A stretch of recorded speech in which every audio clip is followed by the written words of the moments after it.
Jeff and Jeremy in the morning. We're asking you, what is your top 5 sitcoms of all time? We were just talking about ours.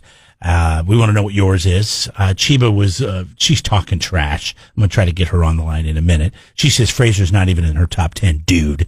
It's like, whatever, you weirdo.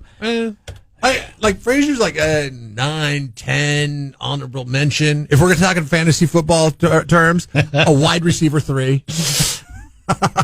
A flex. A good flex. Depending on the matchup. I would say a little better than a flex. If it was Frasier against the Cosby Show, I would have to go with Cosby Show. Well, you're the only one, you weirdo. Well, no, but you can't discredit the work that was done when we didn't know what a creep Bill Cosby was. I mean, like that was a show that was super popular and then just vaporized because of what the guy did off in reruns. I mean, and it's funny because we treat the show like that. But we don't treat Michael Jackson's music like that. And there's lots of reports of stuff that came out. A little different there, okay? Michael Jackson was never convicted of anything. Bill Cosby was. If Bill Cosby died before he was convicted, would we still have the Cosby Show in syndication? I bet you could probably find the Cosby Show somewhere and you could go buy it on Amazon. You can. I don't know that you can. Buy it on DVDs or something. I'm pretty sure nobody wants to contribute to the financing of Bill Cosby or the Cosby family. Chris wanted to weigh in. Go ahead, man. Hey, I think there's 2 shows that are missing. It's terrible. How could they skip I Love Lucy and How I Met Your Mother?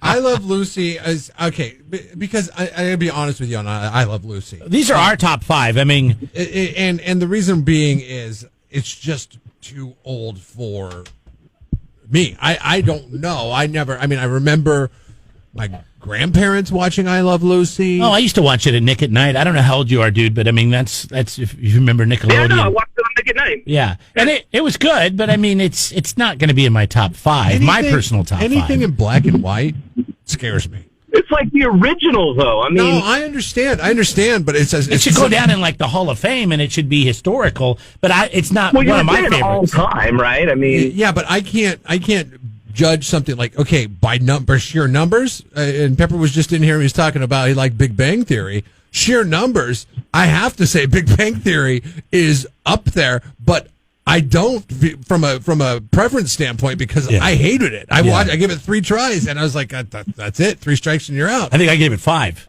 And I just couldn't get into it. Now, How I Met Your Mother is another show that I would pop in and out of, but it never grabbed me, but I never really watched it from the beginning.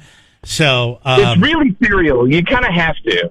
But, like we said, these are our top 5. You can always submit your top 5. What do you? Okay, sure. I was surprised that nobody said either one. Nobody said Married with Children, and I know Jeff used to be a really big fan of Married with Children. Didn't you? I'm thinking of somebody else. It was a pretty bad show. Married with Children was terrible. I did not see the humor in that. For example, there's one that I know I liked that nobody else in the world liked. But it was one of my favorite. It was so funny. And it was called Still Standing. And it maybe had 4 or 5 seasons run and on CBS, and then it got canceled. But it was a great show. Jeremy loves King of Queens. Yeah, nobody said King of Queens. Yeah. That would be in my top 10. I'm surprised it's not in your top 5. No, it would be in my top 10. It's not. See, The Office and Parks and Rec bump a lot out. And they're not your traditional sitcom. No, they're not. But like we said, that's why it's our 5. I was watching. There's so many. It's just so funny. We were talking about this off the air a little bit. And with The Office, you could go back and watch it over again because you forget what happens in these episodes. And last night I was watching the episode in which Dunder Mifflin was going to go under. It was going to go into bankruptcy. And Michael Scott, it's when Mike and Jim are co-managers of the branch, and Jim's like in freak out mode. He's like, oh my God, what the hell do we do? We got to save this. We got to work hard. We got to work hard. And Michael Scott's like, nope, we're going to play the game. We're going to play bourbon, bells, and bullets. And it's so funny.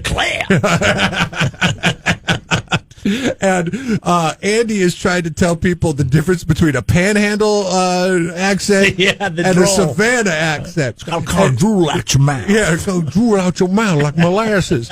And after he says that, Kevin says to him, he goes, okay, now do the Swedish Chef. And Andy looks at him and he goes, I don't know the Swedish Chef. He goes, he lives on Sesame Street, dumbass.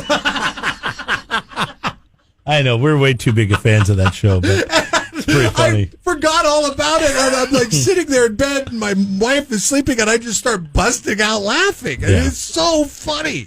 Well, well, thanks for calling in. I mean, I don't know if you're a fan of The Office. What makes that I gotta go into work now. All right, Have a good one. What makes that so funny if you don't watch The Office, and it's like Kevin's such a dumbass that for him to call him a dumbass, the guy that went to Cornell. Yeah, the look on Andy's face, and he's talking about Sesame Street. But that was really funny. But when it's just those little things that take you off guard that you forget about. Michael's not the plot line. Yeah, but when Michael's girlfriend comes, what's her name? The blonde that he marries, Holly. Holly, yeah. When Holly comes and Dwight tells her that Kevin is special, and she's treating him like he's special. That's like a 2-episode arc. Oh my God, it's so great. Do you think I'm retarded?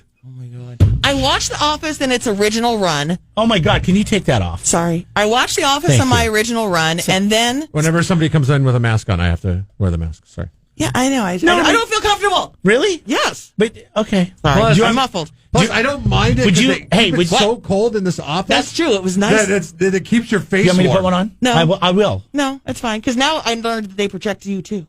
Okay, so I'm going to put whatever. Oh, see, we pressured it. Okay, so I watched The Office in its original run. I don't want to get sued. After Michael Scott left, kind of like, meh, but never really revisited it that often. Oh, you got to. If it's on, it's kind of like, I'll let it run kind of thing, but it's not one I go back and watch. I will say that the very last season of The Office, I didn't watch that much of it, because that's when it started to really spiral. Once Andy became the manager, it was like, but when Robert California comes in... Well, he was manager then, too. Andy was manager then. Right, but no, I know the very last ninth season was after Robert California left. It was just pointless.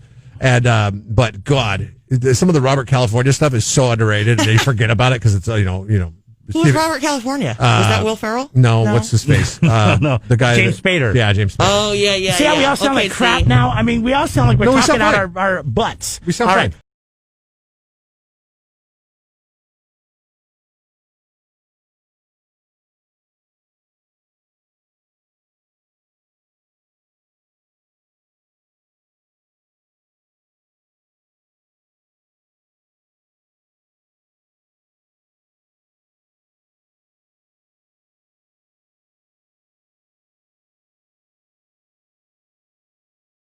Real quick, let's grab somebody on the phones here. And we got to bring Camo back into this conversation as well.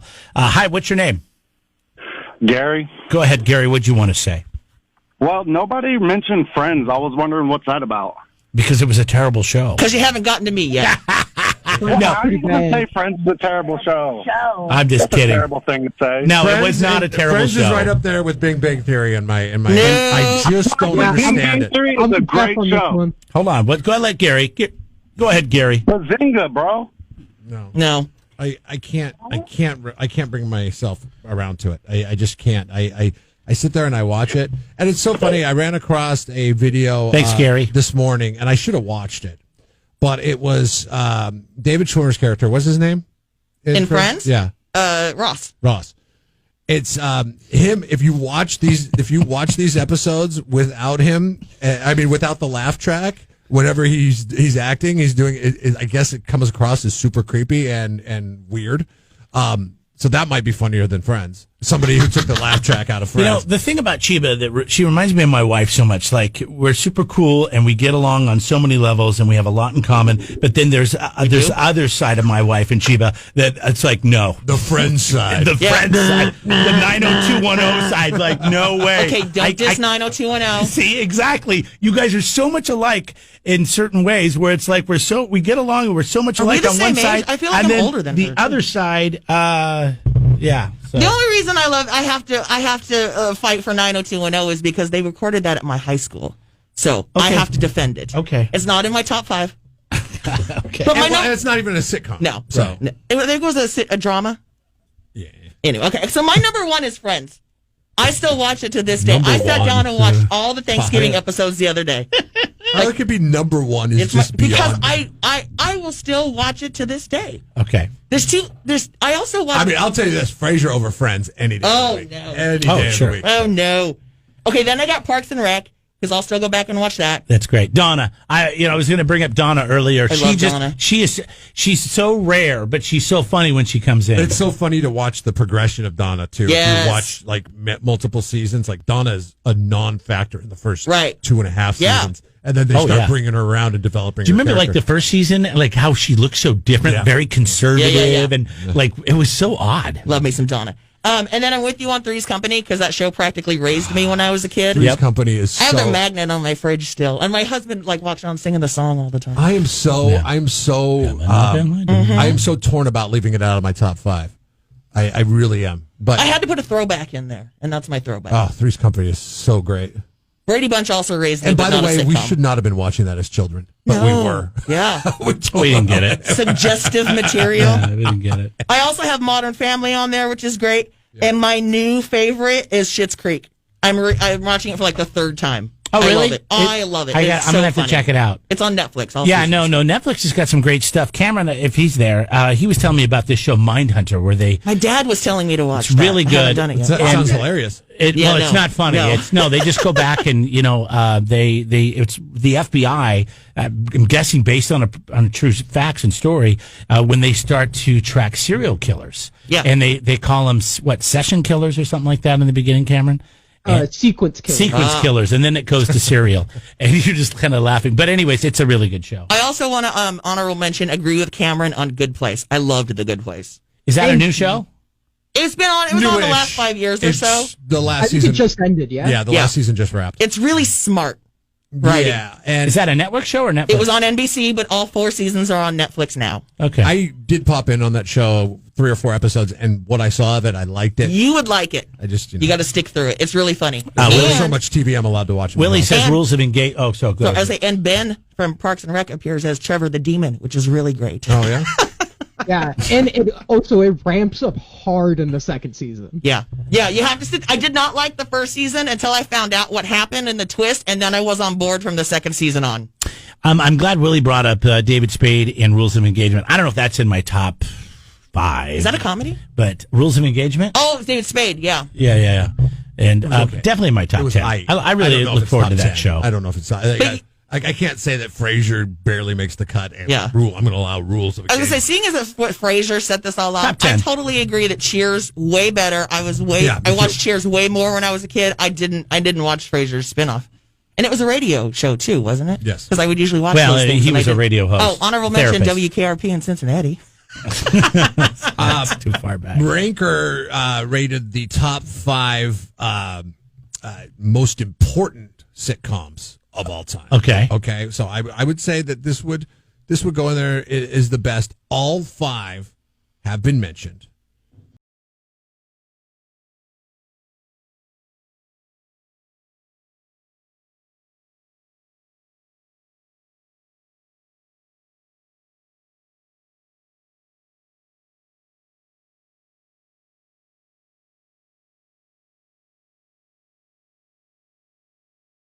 But first, we got a guy on the line here. Go ahead. I've been listening for a while, but I haven't heard anybody mention Everybody Loves Raymond. Many times. It was my top 5. Times? Was it in your top 5? Yes, it was in my top 5 and Jeff's top 5. Yeah, definitely. And it's one of those. Everybody Loves Raymond. Those are. It's stupid because this list that I'm looking at of the top 5 most important of all time doesn't even crack the top 25, 30. I'm going down. Cosby Show makes it in at 35. Everybody Loves Raymond's not there. Number 41 is where it came in, right in front of Leave It to Beaver and behind Boy Meets World. Oh my God! Everybody Loves Raymond's grossly underrated. I mean, I don't know. Oh yeah, it should have gone on way longer. I mean, we were little kids. I watched Leave It to Beaver. It should have. But you know what? I think Everybody Loves Raymond was kind of caught up in the post-Seinfeld success. And he was like, they were making a lot of money at the end. And I know CBS wasn't going to bankroll that for kind of like Friends. Like Friends came to an end because they were all making so much money. And they couldn't afford to put the show on anymore, and that's how it was with Everybody Loves Raymond. And they just figured, you know what, we've reached our end. I agree with you. I think it could have gone on another 6-7 years, and still had staying power, because I watch it. It's so funny. I go back and I watch some of the first episodes of Everybody Loves Raymond, and I look and see how long ago that was. You want to feel old? Oh, no, I know. It's 23 years ago. Yeah, no, it's old. That's insanity. And I think, where's King of Queens on that list? Did you see him? King of Queens on the list is actually, I think it came in above Everybody Loves Raymond. Yeah, no, I think it was a really popular show. And it might have been maybe more on the East Coast or something like that, because it was set it didn't come in before Everybody Loves Raymond. Oh, it doesn't? Okay. I don't know if it's an important show. What are the top 10 important sitcoms? The top again? 5, we'll stick to the top 5. Okay. We'll try to stick with a common theme here. Golden Girls, number 5. MASH, mentioned by Pepper earlier, number 4. Seinfeld, number 3. Friends, number 2. And number 1, I Love Lucy. Were the most important sitcoms of all time. 6, Happy Days. 7, Married with Children, because Jeremy, I know, is just chomping at the bit to get the... No, I didn't watch the show that much. I didn't really... 6, Happy Days, Married with Children, number 7. Cheers, number 8. 9, Andy Griffith's Show. 10, Bewitched, which is my son's favorite. Oh, I loved that as a kid. And the Andy Griffith Show. That was one I watched as a kid. Leave It to Beaver, Andy Griffith, Brady Bunch. Frasier came in at number 13, Jeremy. No, it's a highly important show. I don't know. What are they? What makes it important? See, exactly. That's my question. See, that's what the wording on this is, like, important. Like, you're going to tell me that Frasier is, God, what is Modern Family? Modern Family was down at like number 41. You're going to tell me that Frasier is 27 spots better than Everybody Loves Raymond? Somebody does. Somebody thinks so.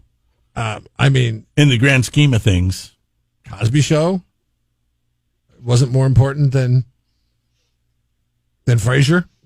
I guess not.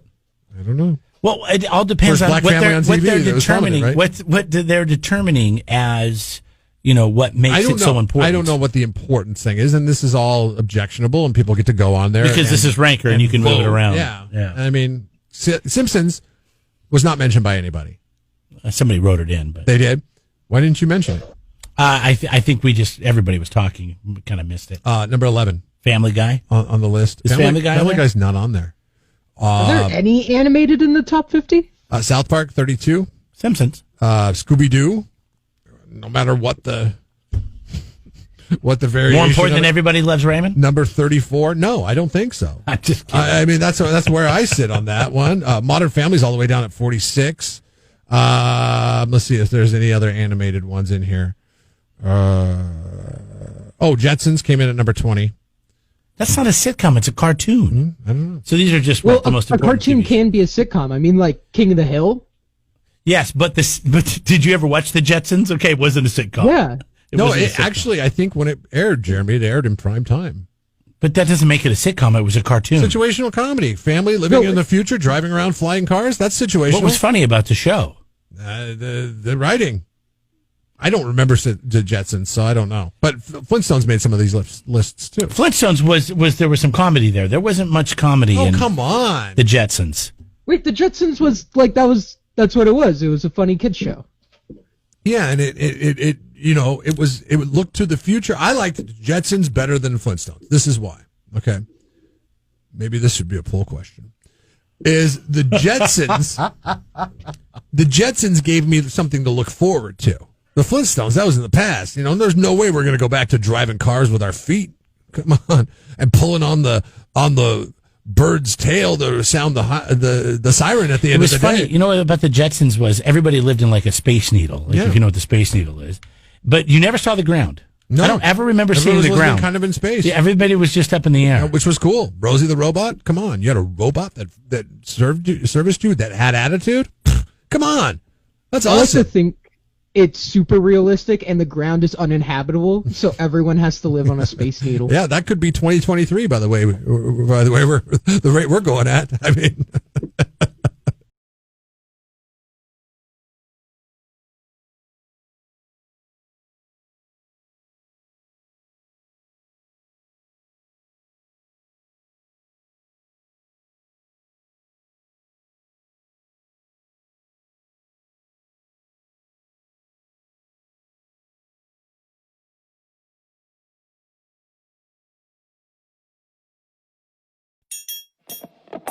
Subscribe to the Jeff and Jeremy podcast now on Apple Podcasts, Spotify, Google, and YouTube. It's your Central Coast commute-friendly podcast.